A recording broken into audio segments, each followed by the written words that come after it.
Hello, everyone. Good morning, good afternoon, good evening, wherever you are around the world. Thank you so much for joining us. This is Inside the Admissions Committee at Duke University's Fuqua School of Business. I'm Shari Hubert, Associate Dean of Admissions, and you are in for a treat. We're in our 8th year of doing Inside the Admissions Committee. And you're in front of the boss ladies here.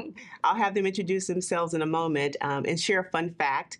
But a fun fact for me is I have recently been really interested in collecting art.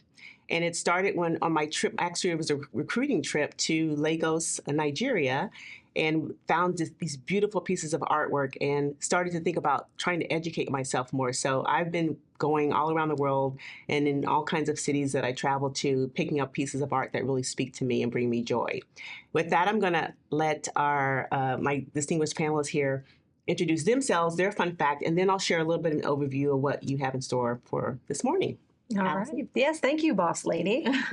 Really excited to be here today to share with everybody about the Fuqua admissions process, but I'll share a little fun fact about myself. So this past year, I have really gained a new appreciation for the application process and what you all are about to embark upon, because my oldest child is heading to college in 10 days. So I've just been through this and I understand sort of the joy, the excitement, the questioning, the what are they trying to get at here, and all those things that you may be asking of yourself as you're going through this process. So it gave me a new appreciation for something that I've been doing for a long time. So I'm an assistant dean of admissions, and I've been here for 18 and a half years.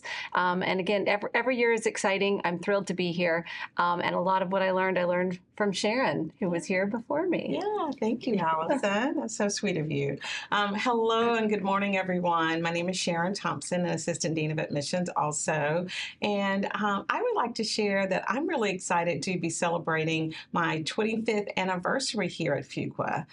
Don't do the math and start trying to count my age, but I'm really excited to be sharing that. And so one of the things, for many years throughout my career, I followed my husband during his career during the Army. And as we transitioned back to North Carolina, which is home for us, I said to him, once I get my next career opportunity, I'm never leaving. So here we are. Glad I found Fuqua, glad it was a great fit, glad I enjoy the work that I do and the people that I work with, and the rest is history. So really excited to be here today to share some great tips and advice to you as you're navigating the application process. Thank you.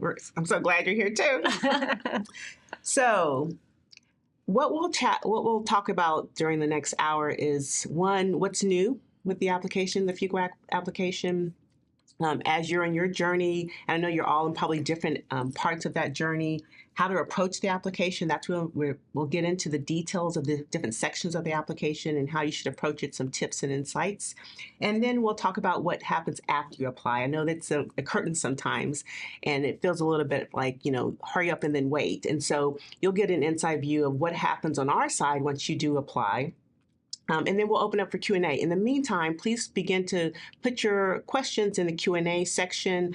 I'll be monitoring that throughout the entire session. If I find a question that's relevant to the topic at hand, I'll pose that to Allison and Sharon, and we can answer it right then, or we can save it to the end. So without further ado, let's get started. Allison, can you share a little bit about kind of what's new with our application this year?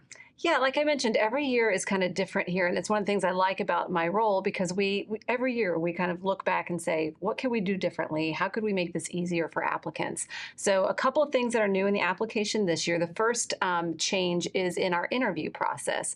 So in the past, we had sort of this hybrid approach where we had a period of open interviews, and some were interviews by invitation. And upon reflection, I think what we realized was that was creating a lot of uncertainty and stress for our applicants of, what does it mean? Should I try to do it early? Did I miss the window? Or maybe I should interview now, even if I don't really feel ready. So we decided to make that consistent across all of our applicants. And this year, all of our interviews will be by invitation. So, and then those interview decisions are going to come out on a rolling basis so that we maximize the time that everyone has to decide, to get ready, to decide if they want to come to Durham to have their interview, or if they want to do an interview with an alum or virtually with one of our students. So those are rolling interview decisions. You'll find on our website the important dates about when to submit your application and the different dates that rolling interviews will come out. So it's important to note, this is our first year doing it, so that notification date of the interview does not mean anything as far as, oh, this means I'm likely to get in. This means I'm likely to not get in. My friend heard a week before. My other friend heard a week after. We're learning this year along with you. But the goal is to really make that consistent across every applicant experience and take out some of that stress and uncertainty. Yeah. We have one question that just popped in on interviews. Any particular advice around how people should prepare for the interview? Yeah. So your interview is going to be really behavioral based. The person who is doing your interview will not have read your application. So you can be very natural in sharing your stories. The only thing that they will have is your resume. So we like to say it's a resume-based interview.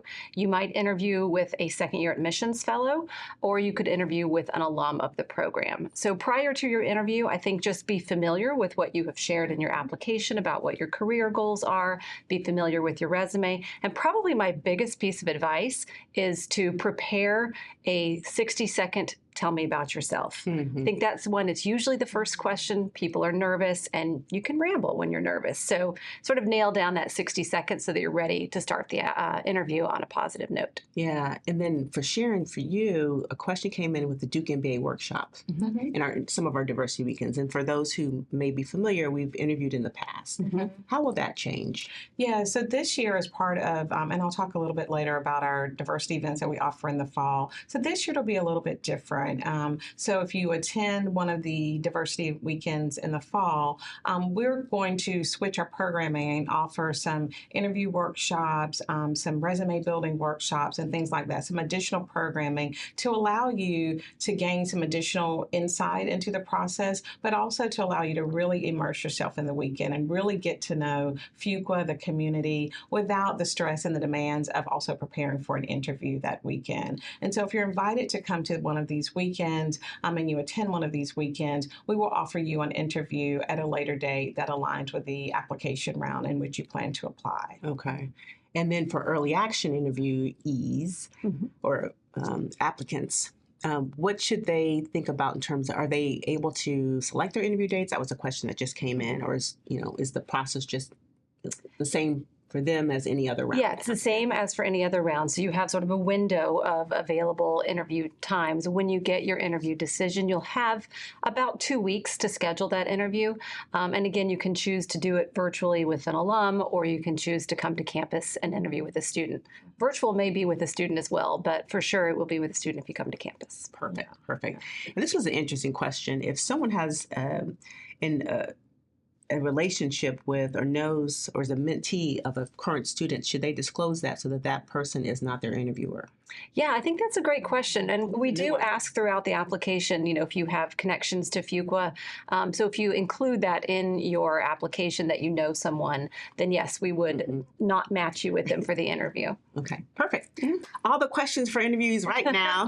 There you go. Move on to the next topic. Yeah, so the other thing that is, it's not technically new on the application, but it was something that's new last year that we said, wow, that worked really well, so we're going to keep it.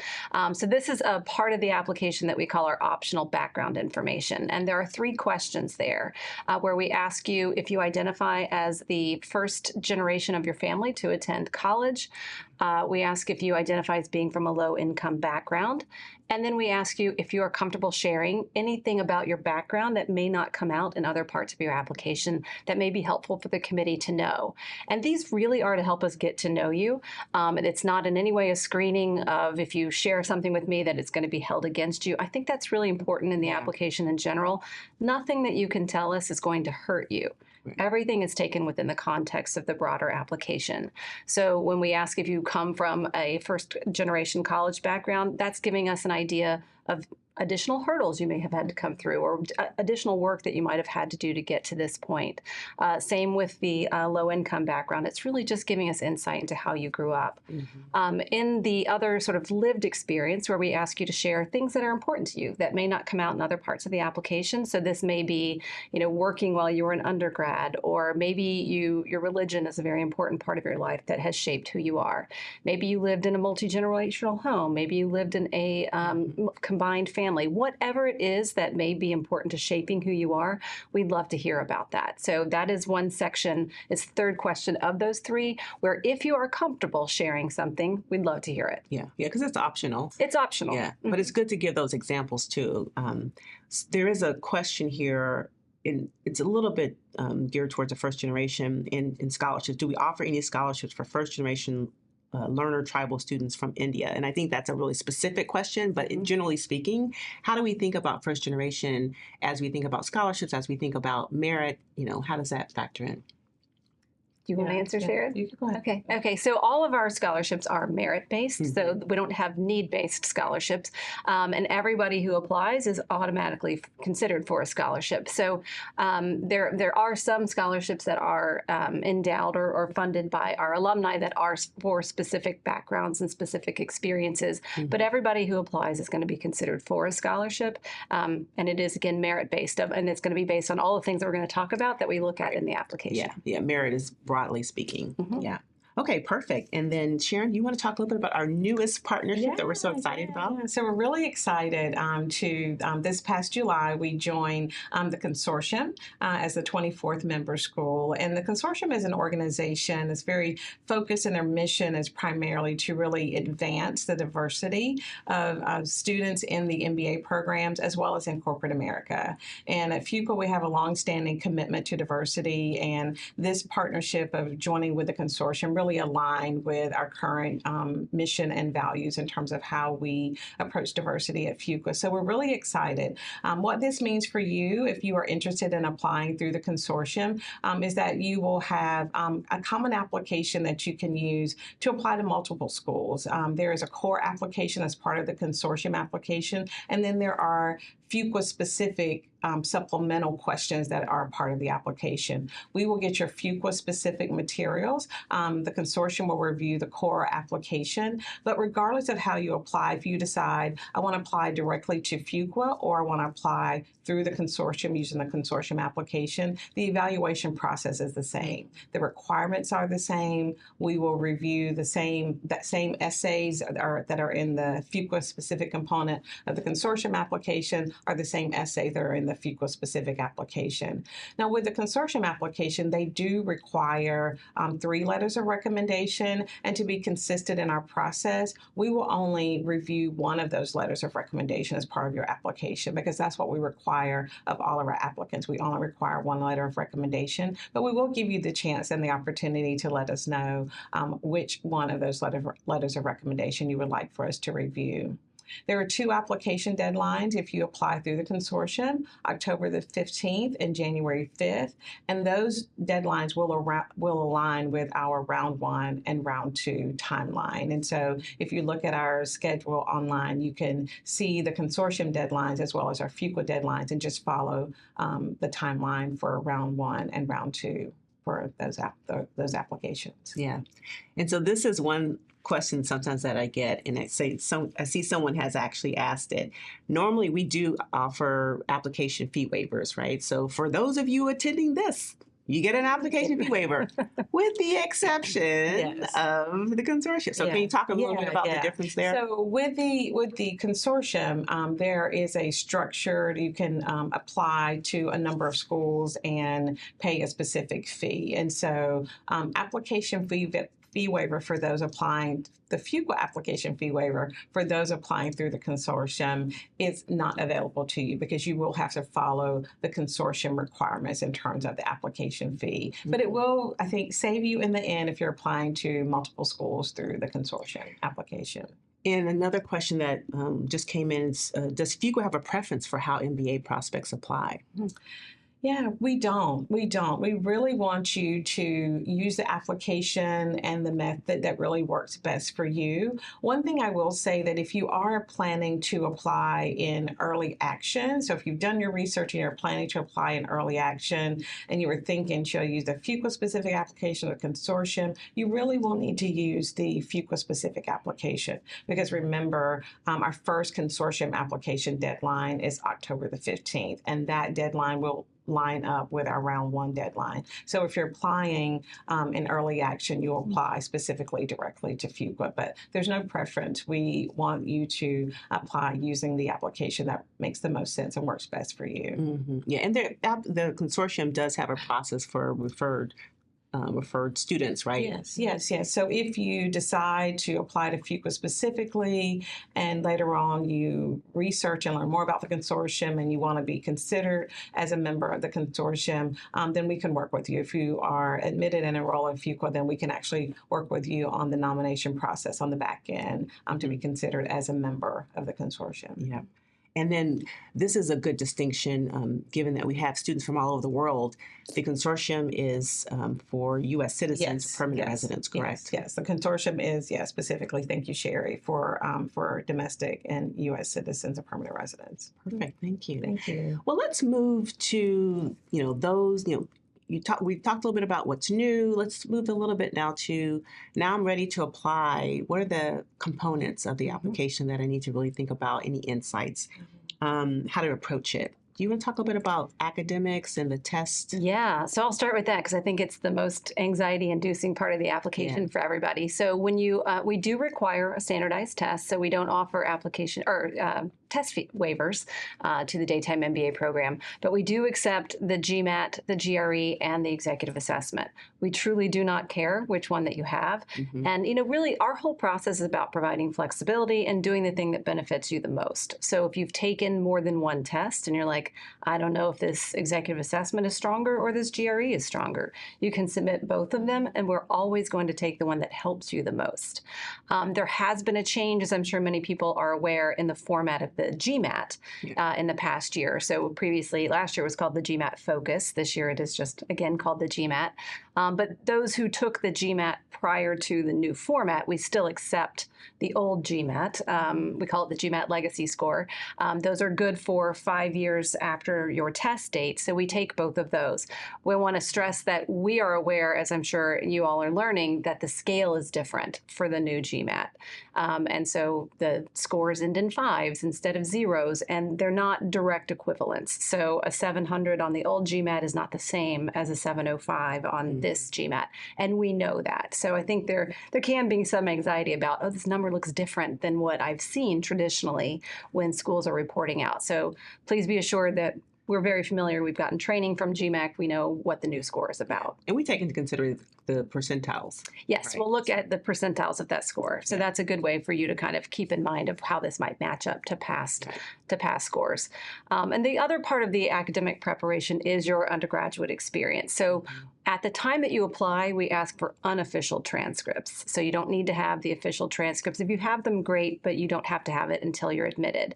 If you attended a school where the undergraduate GPA was not on a 4.0 scale, you don't need to translate it for us. We have a lot of experience in seeing transcripts from around the world and across the U.S. So just report to us what you have, whether that's a percent or whatever it might be. We're happy to work with that. And we do take into account, did you work while you were in undergrad? Did you take a really difficult course load? We look at all these things as we're sort of evaluating. What we're looking for is really readiness, that you're ready to handle the rigor of the curriculum here at Fuqua. So those test scores and undergraduate record will be reviewed together. If you already have another master's degree or something, you absolutely submit that as well, and we'll look at that as part of your experience and readiness too. Okay, perfect. There are a number of questions, but I will. Some are very specific, but a big one that we get is waiver or no waiver? No waiver. No question, no waiver. Yeah, not for our daytime MBA or our accelerated daytime MBA, no waivers. So, correct. Yeah. Yep, we do require a standardized test. And then what would you say could be a good benchmark for GMAT, for the GMAT score? Would the GMAT focus be compared based on the basis of the percentile only, considering it has a data insight section too? Yeah, so you can find on our website sort of the 80% range, which off the top of my head, I think is like roughly a 670 to 760. And so that's on the traditional, the old GMAT scale. We don't have a report yet since this was just our first year, and that really just came online in January of 2024. So we don't have a lot of data yet to be able to provide sort of a reference range. But if you look again at sort of what the percentiles are for that range I just gave you, and then find the comparable percentage for the new GMAT, that's a good way to sort of get an estimate of what is a competitive range, but also keeping in mind that that's the 80% range. 10% of people had below that, 10% had above. That's right. And, this is a common, I think, either question or something that people have in their mind that they don't ask is, can a lower score be the sole reason for a rejection of an application? And this person says, and I'm sorry that you feel this way, I am only scared of this component. We do not want you to be scared of this section of the application. Yeah, I mean, really, there is no one part of your application that's an automatic yes or an automatic no. It is taken within the context of the broader application. Very genuine in saying that. There's no automatic in, no automatic out. One thing I would add there, Shari, is that we do, and I know many schools talk about taking a holistic approach. Like, we are going to read your entire application. There's no process where we're going to eliminate you because of a test score. So just know, we know that you invest, as Allison knows now, very closely related to the application process of going through it. But we know that you invest a lot of time in your application, and we invest the same amount of time. We invest, well, maybe not the same, but a lot of time in reading your application. We really want to get to know you beyond your test score. Yeah. So for anyone out there who feels similarly, do not be scared of the test. Do not, not apply and not invest in yourself because of this aspect of the application. It is not the most important aspect. So. And I would like to also add, I think if you are a person that you're apprehensive about a different component of the application or nervous, we're real humans. We're real people. Reach out to us. We have, in addition to ourselves, we have a great team of admissions officers, and we have office hours. So you can reach out and chat with us and share with us what your concerns are, and we can help you navigate this process. Yeah. Let's talk a little bit about work experience. Sharon, can you share a little bit?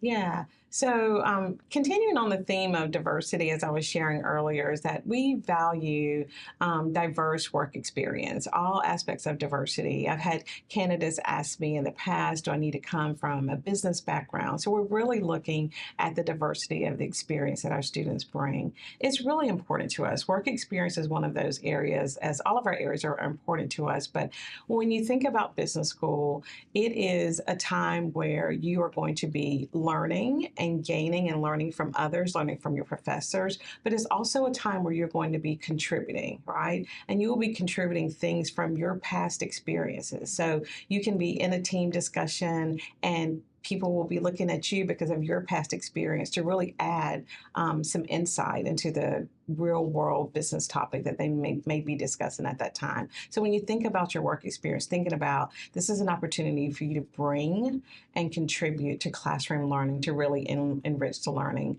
of others.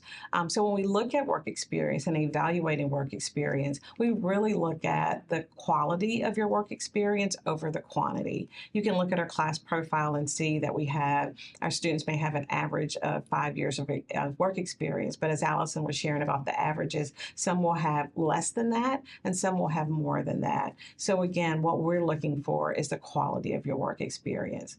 In your application, you will have an opportunity to highlight for us your work experience through your resume. And I like to say the resume is really prime real estate, so use it wisely. But on your resume, we want to look for accomplishments, achievements, your progression that you've made within the organizations that you've worked with, and more than just a list or an overview or summary of your daily responsibilities. That will give us some insight into what you will be able to contribute and bring to the classroom.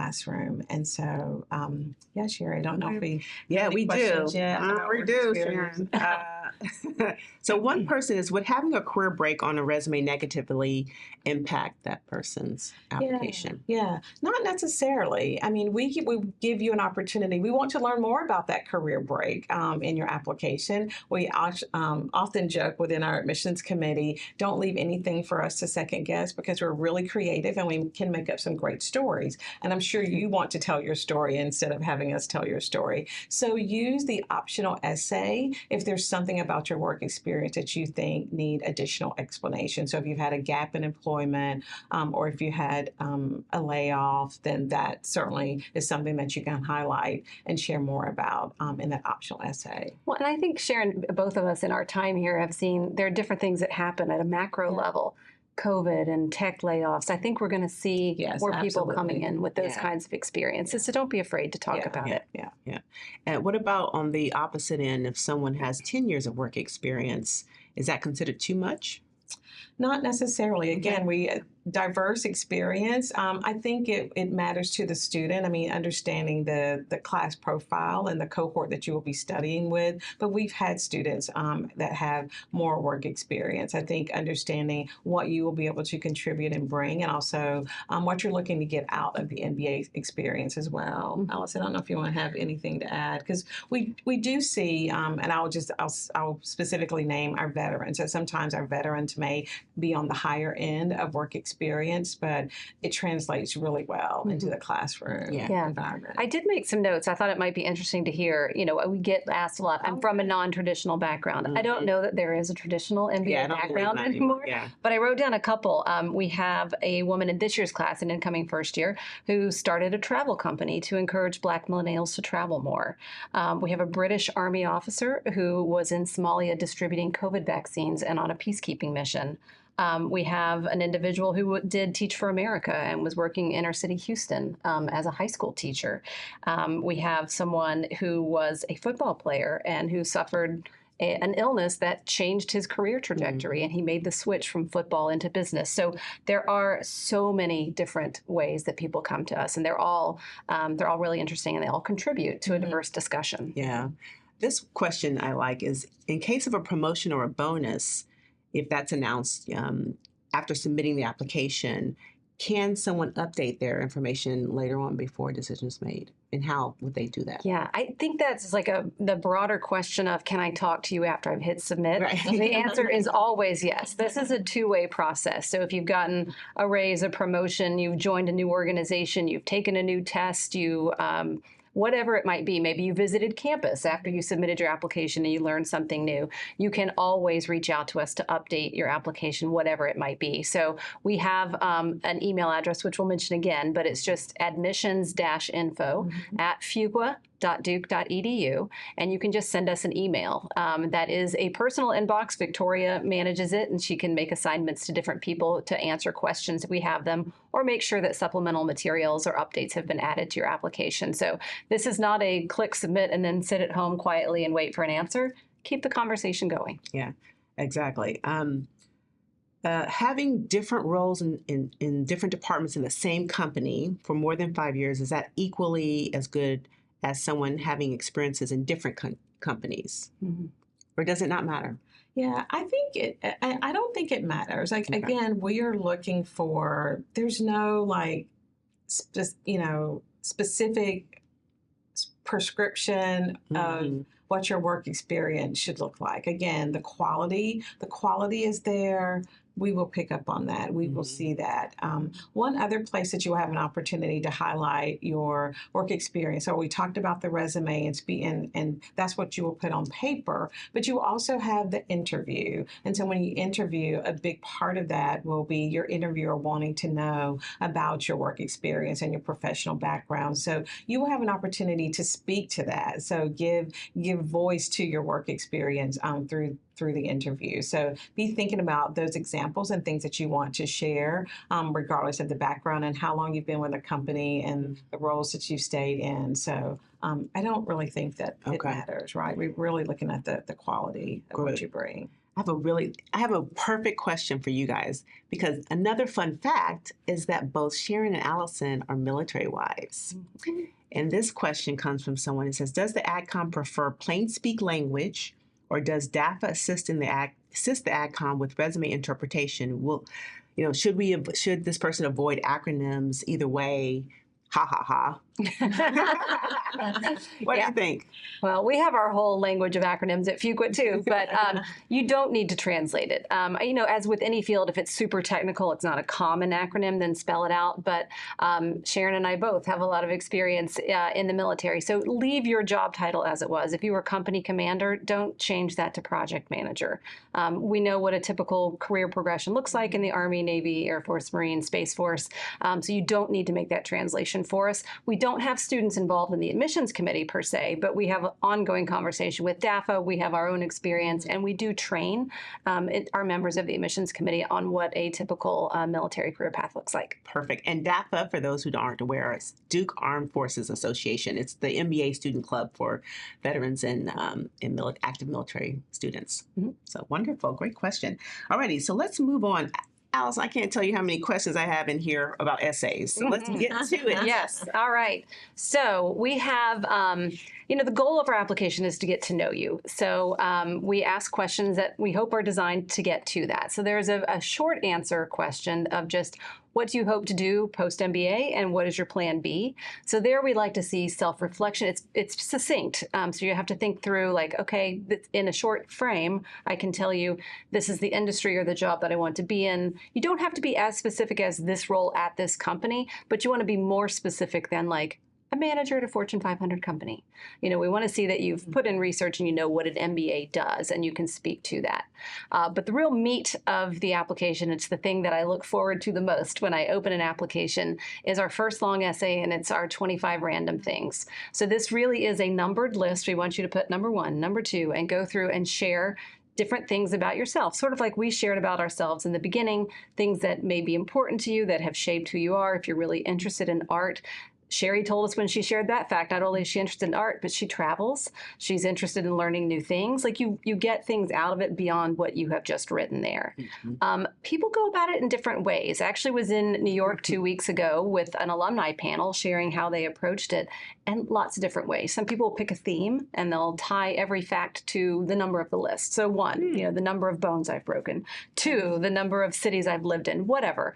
So you can do it that way, but you don't have to have a theme. But what I do think is important is you don't want to just reiterate what's on your resume. Yeah. We have your resume, so don't just give us those sort of dry facts from your resume. Throw in there those things that make you unique. And it's not always, the exact thing you're talking about, because some people might go, I've never climbed Mount Everest. Like, there's nothing neat about me. Yes, there is. Yeah. There's something unique about everybody. But at the end of it, I want to feel like I want to give this person a hug. Like, I know them, I see them. So it really is about getting to know you. If you want to include pictures, you can. If you want to include a link to, maybe you've got a YouTube video of you skydiving and you want to include that, you can do that. Please give us the entire URL, because the links, hyperlinks don't work in the application when we get it. So type it out, even if it's an ugly URL, we don't care. But you are welcome to do that. But the goal really there is to know who you are, what motivates you, what are your passions, and what has shaped who you are. Ask people around you, does this sound like me? Mm-hmm. Some people start keeping a list and they write down one thing every day. And then after a month, they look and see what they've gotten. But also think about ordering it. Is it strong throughout? Are you tying things together? Is this going to peter out at the end and you just sort of like, I like red, I'm from Tulsa, that's it. So, balance it out. And then our second long essay asks you how you want to engage as a student at Fuqua. And what we're not looking for is for you to put down every single thing that you found on the website in order, because that can be really boring. So we ask you for 3 ways that you're going to contribute. So prioritize the things that are most important to you, where you can have the most impact, and what you will get the most out of. But I think one of the most important pieces there is how you give back to Fuqua. Mm-hmm. So not just what you take, but what you bring, because that's what we're looking for there, is how are you going to engage with this community? Yeah.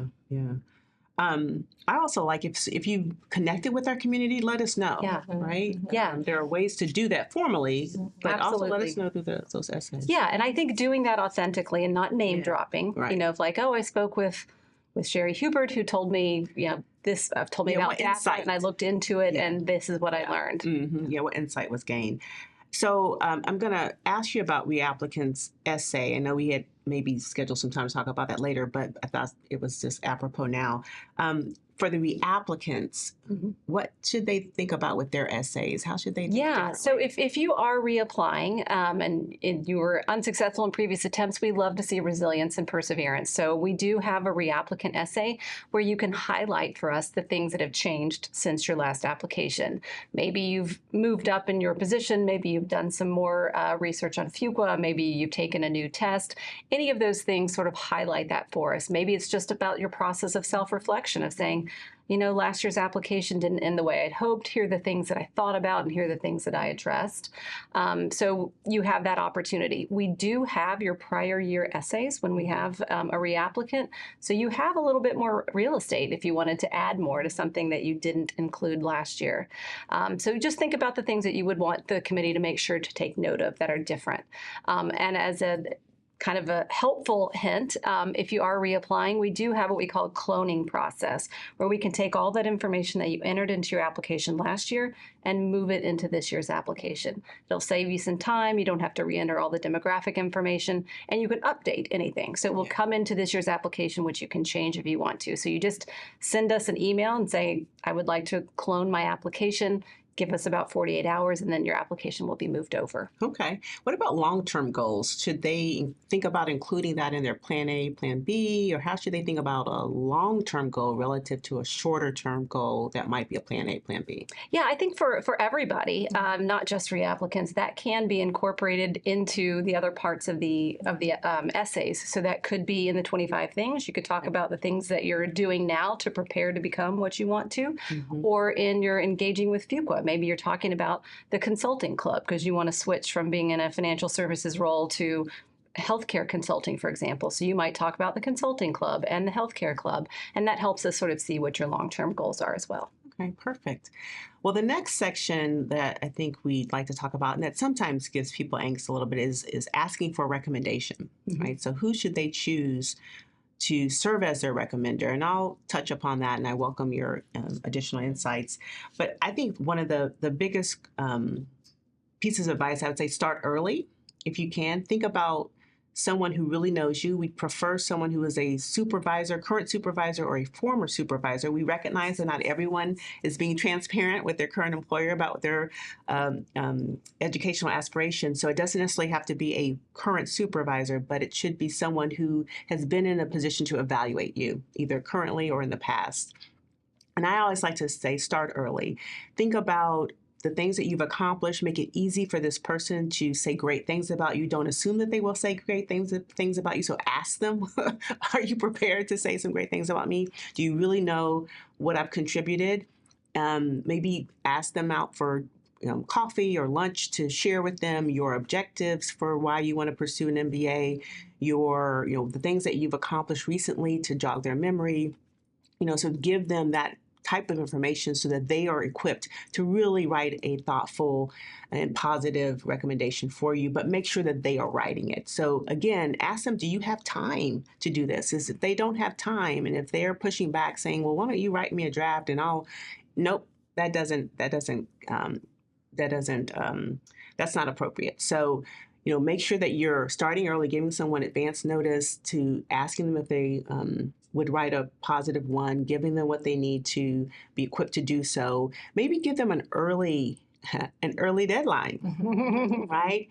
But know also that if for whatever reason you hit submit and your recommendation isn't in yet, there is a grace period that our team will let you know, like, hey, we haven't gotten your recommendation in yet. Can you ping, remind your recommender? So that should not prevent you from submitting your application at the deadline. When you think about recommenders, if you are someone who owns your own business or works for a family business, then think about clients, customers, not your parents if you're a family, if you don't work for a family business, but someone who can provide an objective recommendation. And then we do participate in the common letter of recommendation as well. So that I think also is a benefit for individuals who, of course, are applying to multiple schools and want to use the same recommender. Anything else that I may have forgotten? I think you covered it. Yeah, I think it and this is implied in what you said, but it's not about the title of the person writing it. It's about how well they know you. So don't worry about getting the CEO if you don't know the CEO well. Yeah, exactly. And someone asked here, are career mentors great people to ask for a letter of recommendation? I'd say if the career mentors have seen you in a professional capacity to really be able to objectively evaluate your performance, then again, this is if if you're really struggling to find the appropriate person, I'd say the types of categories that would not be appropriate would be faculty. So, a professor, you really want to stay away from that, because by the time you're 5-6 years of work experience or more, you should have someone professionally. But if you're really struggling, then make sure that whoever you do choose, that you provide some context about why you've chosen them, perhaps in the optional essay. That'd be a great use of the optional essay, if that person really is outside of the realm of who we've suggested that you use in the instructions. Mm-hmm. Yeah. All righty. So, here's another one. Should the letters of recommendation be specialized for the program and how you would fit in the specific program, or is a general MBA recommendation letter sufficient? So we have actual form. So your recommender will have to answer specific questions about your general leadership and engagement in projects that you've worked on. They can attach, I guess, some commentary, but there is a specific form that they'll have to use. Yeah, but your recommender doesn't need to know in depth what Fuqua offers is about, things like that. No, Yeah. they're really supposed to be knowing what you're really about. Mm-hmm. All righty. Okay, perfect. So let's move on to how they can get to know us. Yeah. So Allison shared earlier, gave you some tips on things to include in our long essay in terms of what you will contribute. So an opportunity for you to learn more about Fuqua is to visit us, to come to campus and participate in our daily campus visit program, which we offer on Mondays and Fridays. We also offer, as I mentioned earlier, 4 diversity events in the fall that are hosted by, co-hosted with admissions by our affinity clubs. We have the Duke Armed Forces Association. We have Fuqua Pride. We have our Association of Women in Business. We have our American Latinx Management Association, our Black Business Student Association, that will host 4 distinct diversity events in the fall. So that's another way to come for like a weekend visit. The registration process for our daily campus visit program, as well as the event interest form for one of our fall diversity events, is available online for you to sign up. If you can't make it to campus and it's not feasible for you to travel to Durham, we also offer virtual programming. We offer virtual campus visit programming, typically on Tuesdays and Thursdays, select Tuesdays and Thursdays throughout the year. We also will offer virtual information session. We may be traveling to a city or location near you. So there are many opportunities for you to get to know us, to stay engaged with us. And this is all helpful information as you are preparing your application, and you can learn more about the Fuqua community, but also an opportunity to really engage with current students. And so when you come to campus, we have a group of students that work with us with our campus visit program. So have an opportunity to sit in on a class, take a tour and lunch, and just really immerse yourself into the community. And then also we have alumni that join us in our events that are in select cities around the world. So we look forward to staying in touch and having you engage with us. Wonderful. Let's see if there's any questions around that. We have a lot of early action questions. Okay, if we visit campus after we apply, i.e. for a diversity event in the fall, is there a good place to indicate this in your application? Yes. I think, again, happy if you have visited after you've applied, there's an opportunity for you to send in additional commentary and supplemental information just to let us know. You may learn and gain something from that experience that you want to really highlight and be a part of your application. And so there is a way for you to send that in to us. Yeah. And then you did talk about virtual visits for those outside the U.S. who cannot afford to come to Fuqua. Yeah, so we offer that. Yeah, absolutely. And we also have an international applicant symposium that is in September that is specific for our non-U.S. citizens on this similar kind of programming about academic overviews and career outcomes and things like that. So that's in September. Perfect. So you touched a little bit. Let's move on to types of people who might apply too. So we talked a little bit about reapplicants. Let's talk about dual degrees, individuals interested in multiple degrees. Yeah. So we at Fuqua we have dual degree programs, 5 different dual degree programs with the School of Medicine, the Sanford School of Public Policy, the Nicholas School of Environment, and the Duke Law School. So if you're interested in a dual degree, meaning that you will apply for an MBA and then another graduate degree from one of those schools, the application process is separate. So you must apply independently to each of those programs. The decisions are made independently, and I think what we see that is combined is once you are enrolled in those programs, the two schools really work together in terms of your academic schedule and how to best align those so that you can meet the requirements of both of those programs. So it's really important that you not only research the MBA timelines and deadlines as you're going through the process. Make sure you know the timelines and deadlines for the other programs because they may differ and their deposit deadlines will differ, and you just want to make sure you're meeting and on schedule for both of those programs. If you apply for both programs at the same time, historically you will start the other program first, the other graduate school program first, and then in your second year at Duke, then you would start the MBA program. But in most cases, you're able to decrease the number of years that it would take you to complete your program, with the exception of the MD, the medical school, and in some cases the law school, depending on which degree you're pursuing. Yeah. And then maybe Allison, touch upon, because there are a couple of questions here from individuals who are interested in our accelerated daytime MBA. Can you just touch upon the program, the differences? Sure. Yeah. So we do have an accelerated MBA program, and it's a 1-year MBA. There are some very specific prerequisites, which you can find on our website, but you need to have completed an MMS, a Master's in Management Studies, or an MIM degree, a Master's in Management. And we have 7 courses that are prerequisites. You want to make sure that the course that you have completed has some of those classes. If you took business in undergrad, it's not that. It is graduate level courses that meet those requirements. So then if you are applying or you come in through we call it AMBA, the Accelerated MBA program, you do sort of the on-campus orientation that first summer term with our daytime MBA class, and then you move directly into electives, which will be primarily with our second-year MBA students, and you can complete it in a year. If you have done a postgraduate diploma in management, a PGDM, that degree does not qualify to go to the AMBA program. So do take a look on our website of what those classes are.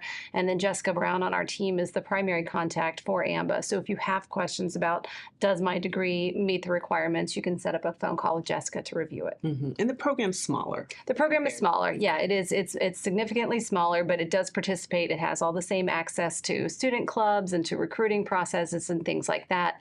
But because it is 1 year, you don't have the opportunity to do an internship like you do in the daytime MBA program. So this will typically be a better fit for those who are accelerating their career in their current industry rather than looking to make a significant switch. Right, yeah. So you'll start with the incoming second-year MBAs, but then once they start their core classes, you will start your electives with the second-year MBA students. Yeah.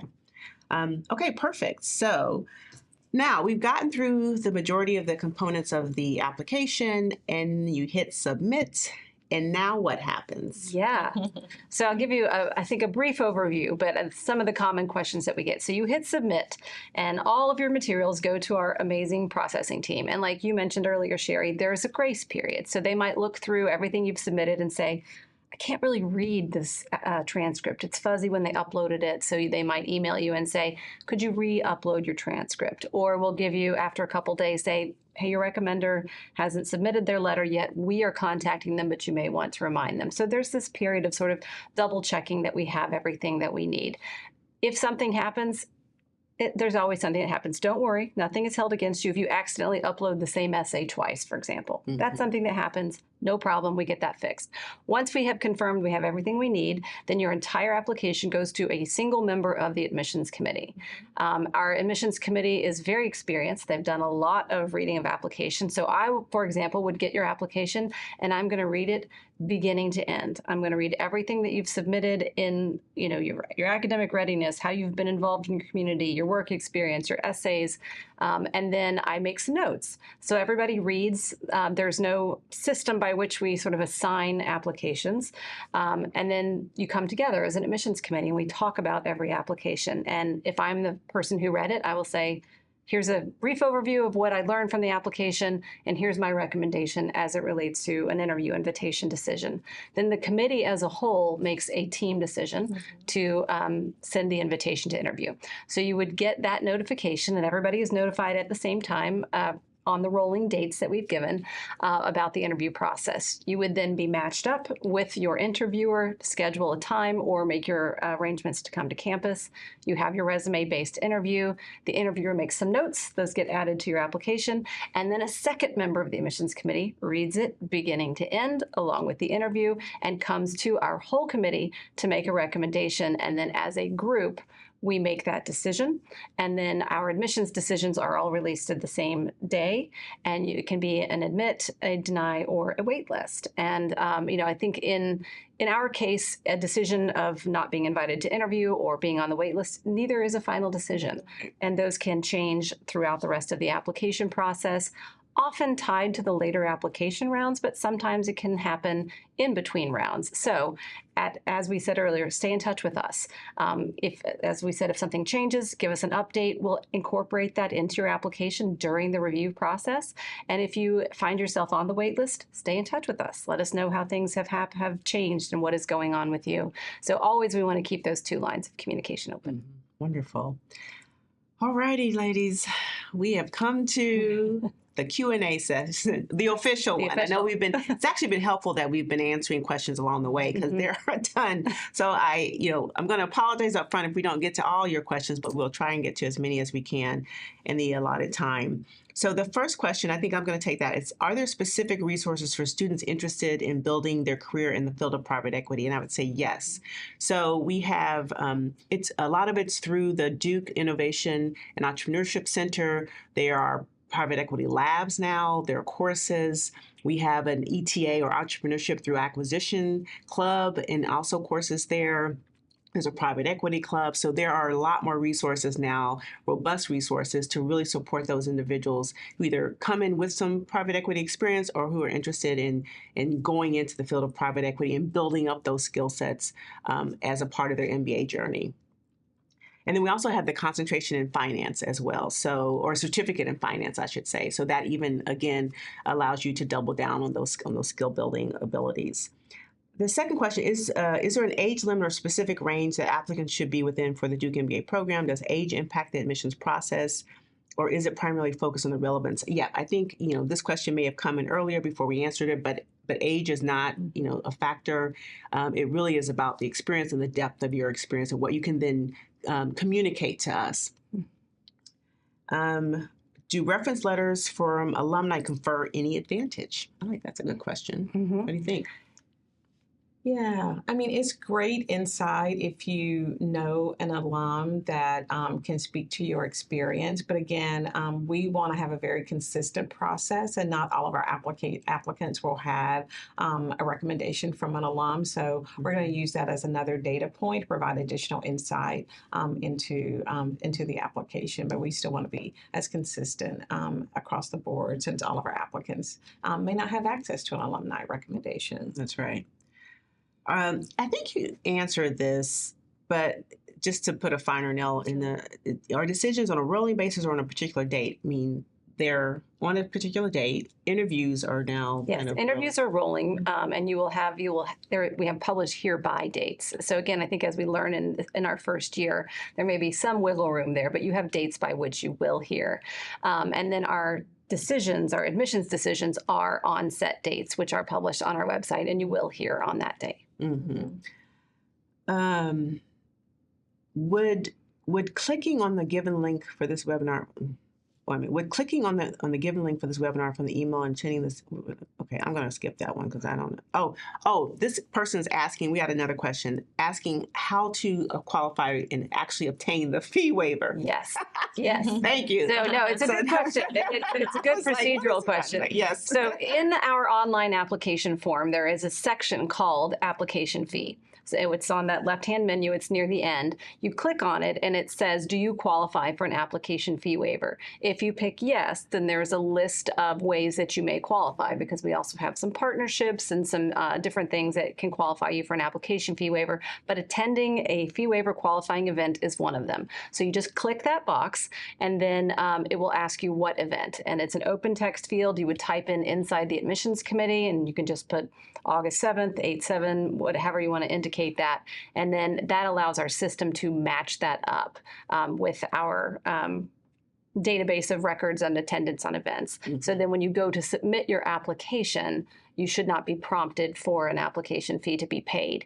If you have indicated this and you are still being prompted to pay, contact us. Mm-hmm. Don't pay it first, contact us. So that does bring in, you might want to do this before 30 minutes before the application deadline. So give yourself, 24 hours or so before the actual application deadline to enter that fee waiver information. Mm-hmm. But you can save it before you submit your application. So if you've got your application started today, go ahead and enter this information, hit save, and you'll be good. Okay. I only have 2 years of work experience. Will it negatively impact my resume? Yeah. Again, we look at the quality of the work experience. So we will be looking for you to highlight and let us know your accomplishments and your achievements. And also, I think in the interview, the question may come up in terms of why now? Why are you ready to pursue an MBA? And so just be able to speak to that. So again, we look at, the quality of your experience and think about, we want you to be able to get the most from your MBA experience as well. And so really use this as a time of self-reflection and really think about what you want to get out of the MBA as well as what you can contribute, and speak about that and highlight that in your resume, and both during the interview. Mm-hmm. We have a lot of people asking about the early action round and trying to just determine what's the right, how to best decide if they should apply in that round. Yeah. So so that everybody knows, we do have 5 rounds of application outside of the consortium deadlines that Sharon discussed. So our early action is September 4th. Round 1 is October 1st. Round 2 is January 9th. Round 3 is February 20th, and round 4 is April 3rd. So as you're thinking about what makes sense for you, our early action round is a binding decision round. So this means you are saying, I know Fuqua is a school I want to go to, and if I'm admitted, I will come. We ask you to sign an honor code saying, on your honor, this is my intent and this is what I plan to do. After you submit and before you get a decision, we're going to ask you again, are you sure this is what you want to do? And it really is designed for people who've completed their research and they know without a doubt that Fuqua is the place that they want to be. A question I often get is, does this impact scholarship awards that I might get? And the answer is no. These are merit-based scholarships. So we are looking at the overall holistic application and making those scholarship decisions. It's not going to be different between early action and the later rounds. Yeah. So this really is if you know Fuqua is the place for you. If you're not totally sure, if you're like, I think it is, but it would be really important to me that this happens or that happens, then you might want to wait until round 1. Mm-hmm. So there will be some self-reflection and some research in making that determination. Yeah. Here's another accelerated daytime. I don't know if you covered this, but is there a maximum threshold for work experience for these applicants? There's not, no. So much like the daytime MBA, we have a broad range of experience levels, and it is about sort of what makes sense for you and when it is a good time for you, and it may be at different points in your career, but no max. This was one back from the test scores section. Let's say someone scored a 60 to 70 jump from first attempt to second attempt in the GMAT focused. Should he or she send both scores or the better one? Will it make any difference? Yeah, it doesn't make any difference. We're always going to take the one that helps you the most. Mm-hmm. Okay. Perfect. We talked about how to connect. Connect with students. So what is the best way to connect with Duke Fuqua 2025 students? Mm-hmm. Yeah, so we will, so there are a couple of ways. So definitely if you've connected with an admissions officer and you're engaging with them, they definitely can connect you with a student. But also we have a section on our website called Ask a Student or Ask an Ambassador. And so we will have a list of students on our website that you can also connect with. But if there's something specific and you don't see the connection there, we can also get you connected through an admissions officer. Mm-hmm. We didn't touch upon this in the application, but it is a very important aspect. Anyone want to touch upon the leadership experience, extracurriculars, how someone should think about that beyond some of the more quantitative aspects. Yeah, we can actually tag team this Okay. with Allison.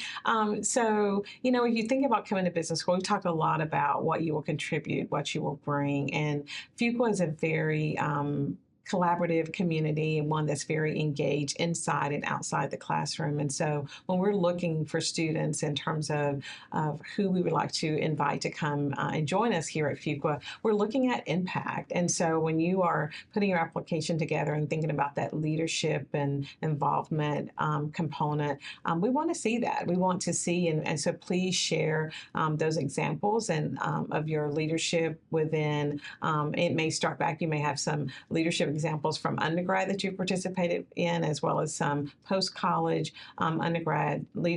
post-college leadership opportunities, and you should highlight that.